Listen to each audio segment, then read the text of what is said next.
Joining us now is Dr. Carolyn Anderson, an ophthalmologist in Langley. Welcome, Carolyn. Thank you, Michelle. Pleasure to be here. Thanks. Now, Kelly Watson, he's a long-haul driver. His eyes are really important to him, and he's got to take care of them. He's aging, though. What has he got to be careful about?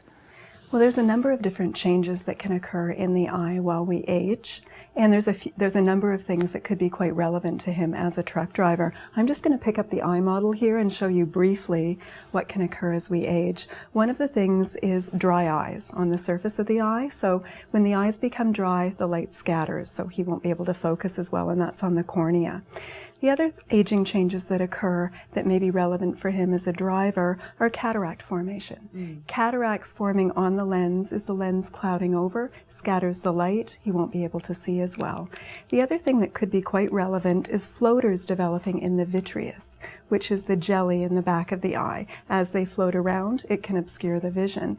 And the fourth thing that could be quite relevant is macular changes, the most common and most concerning being macular degeneration. Can he avoid these by just taking really good care of himself, by making sure he eats properly, and just lifestyle choices? I think there are lifestyle choices that could significantly impact the health of the eyes.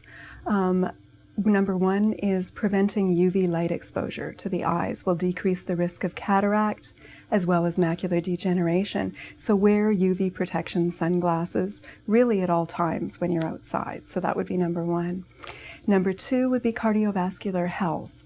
So just walking, exercising, eating well, taking care of your body in general, controlling your blood pressure will decrease the risk significantly of macular degeneration.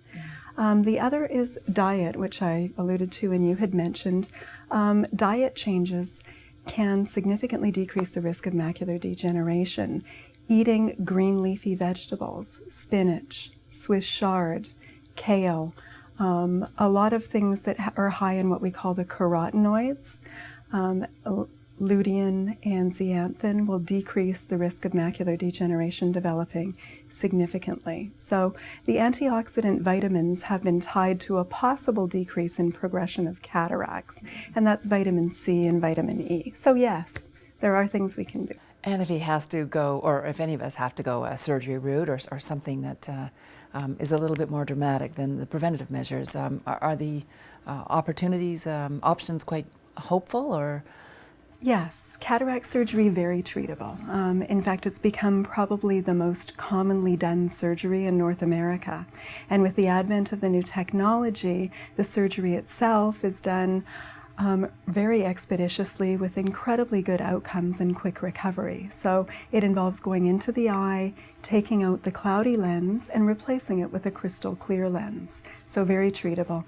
Macular degeneration, unfortunately not as treatable, but we are making huge leaps and bounds in research with macular degeneration. There's a couple of types of macular degeneration and they're treated differently.